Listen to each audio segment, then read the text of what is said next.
IT సెక్టార్లో ఫాస్ట్గా promotions రావాలి అన్నా, ఫాస్ట్గా ప్రమోట్ అవ్వాలి అనుకున్నా క్యాండిడేట్స్ అసలు ఏ విధంగా ఆ స్కిల్ని ప్రిపేర్ అవ్వాలి అంటారు? ఏ విధంగా ఆ రూల్స్ అండ్ రెగ్యులేషన్స్ ఫాలో అవ్వాలి అంటారు కంపెనీస్లో? కెరీర్ గ్రోత్ కోసం చూస్తూ కెరీర్ స్టార్ట్ చేసి తక్కువ ప్యాకేజెస్తో స్టార్ట్ చేసి మంచి ఎక్స్పీరియన్స్ గెయిన్ చేశాక వాళ్ళు అప్పుడు ఎలాగ ప్రమోషన్స్కి ఫాలో అవ్వాలి స్టెప్స్ అని చూస్తే కనుక వెరీ సింపుల్ అండి. ప్రతి ఒక్కళ్ళు టాస్క్ కంప్లీట్ చేస్తారనమాట.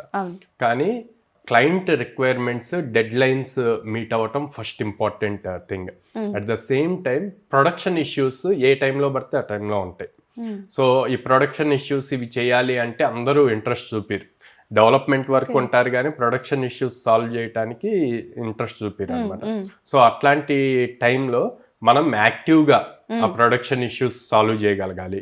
అండ్ మీకు ఇచ్చిన టాస్క్ కాకుండా మీ ప్రాజెక్ట్లో ఎక్కడైతే ప్రాబ్లం క్రియేట్ అవుతుందో ఆ టాస్క్లో కూడా మీరు ఇన్వాల్వ్ అయ్యి చేయగలిగితే గనక మీరు అందరి దృష్టిలో పడతారు. మేనేజర్కి మీరు బాగా ఇంప్రెషన్ క్రియేట్ చేయాలన్నమాట.